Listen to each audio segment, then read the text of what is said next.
Any home inspector will tell you it's worth getting your home checked out before there is a problem. That's not just them trying to make a buck. It's the truth. Paying a couple $100s to avoid damage that could cost you tens of thousands does seem worth it, right? Well, after all the flooding we have seen this week, it might have got you thinking about a few spots maybe around your home. A tree that has always made you a little nervous, might be dangerous. An area of your yard that pulls when it rains, maybe near the house. Or maybe you have some questions about your roof. I spoke with A&M Premier Roofing and JD Tree Pros. These are award-winning companies right here in the Triangle that work with folks in the Triangle. And they brought me along for a demonstration to explain the answers to a few of these questions. All right, well, hey, Stephen, great to have you with us. Yes, sir. I'm taking a look at the roof of the home here, and sure, I can see it, but I don't really know what to look for. Major damages, which is if shingles are blowing in the wind, or if the roof is missing shingles. That's a sign of shore damage and most likely it's taken on water. You want to have your roof inspected at least once, if not twice a year. The reason being is the roof is responsible for the integrity of the entire house. Once the roof goes, it can cause a number of damages. So twice a year, is that expensive for people to afford that type of maintenance? No, sir, it's not nearly as expensive as not getting it done. So, Stephen, let's talk gutters and what I should be paying attention to. First thing is if your gutters are clogged, or if you see things growing out of your gutters, or you see that there's a lot of debris up there, that's a sure sign that you're going to have overflow when it rains. So basically, I should, when it's raining, come outside and take a look around, essentially. Yeah, so that's really the best way. You want to come outside, look at your gutters when it's raining to make sure you're getting proper water flow, and then it's not running over. Is it expensive to get better gutters if yours are too small, or you need to get the leaf guard on top? What's that cost people? Well, it depends on the home, on how much gutters you need, but I can tell you it's a lot cheaper than fixing the rot. What about inside the home? Are there things you can notice, like maybe a leak that is occurring or a smell or something like that? Yeah, so if you look at your ceiling, you'll see usually brown spots in the ceiling where water is pooled and sat there and it's starting to leak through the ceiling, the drywall. If that roof is 15, 20 years old and you're getting leaks, it could be that you have rotted deck boards, and I've seen roofs, the price of a roof increased $10,000, $15,000. So, as you know, most people in North Carolina don't have a basement, but they have one of these, little crawl space under the house. When you are looking for any type of issues that might be coming from the roof, from drainage or anything, are there things you can notice in there?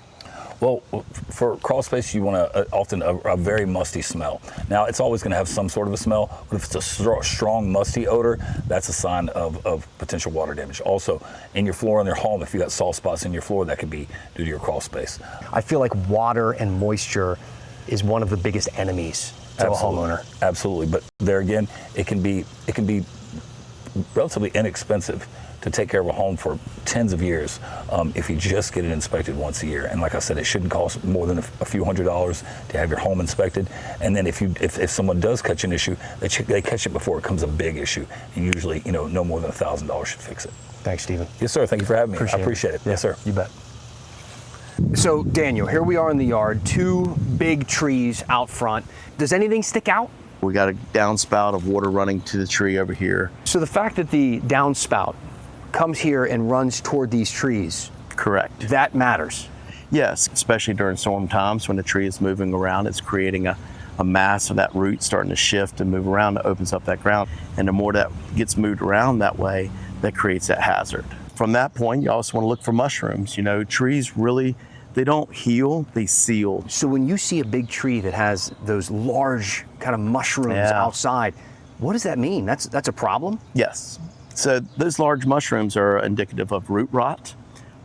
Can be also for structural at the base of the tree where it's becoming a dotier. The tree is, the wood's getting doty and not structurally strong anymore. Basically, these trees are looking good and healthy. I mean, you got a white oak and a post white oak.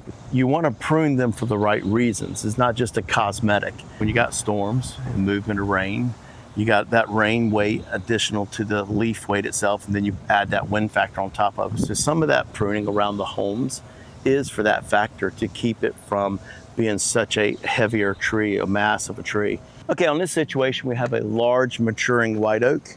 A couple of things I would first inspect on this tree. One of the things I would do is look at this root system that you have that's girdling this base here. Basically like wrapping a rubber band around your finger. The other thing I would look for is any kind of bug infestation. You got a little area right here You got some flux coming out. You got an ant colony, just showing that you didn't see that until you opened it up. And that ant colony itself is not necessarily dangerous to the tree. So that's another thing that I will look at, is how many of those are taking place. So overall, this tree would have a good rating. This isn't a tree you would want to bring down, but it is one you would want to prune, you think? 100%. You get a nice healthy oak tree like this, it does not need to be pruned every year. You may go 3 to 5 years between your prunes on a nice healthy white oak. You can look at a range of anywhere from 800 to probably 2,000, somewhere in there per tree of a tree this size. Yeah. So, All right, Daniel, thank you. you're welcome. Good stuff, man. Appreciate your time, for sure. The maintenance can be expensive, but it's something people need to work into their lives, especially as this weather continues to change and get more intense. And again, this is just one piece of the story and this week's episode of On the Record. We're going to talk about how floodplains are expanding, the tools that are out there that can make sure that you stay on top of severe weather. This week's episode airs tomorrow at 7 p.m.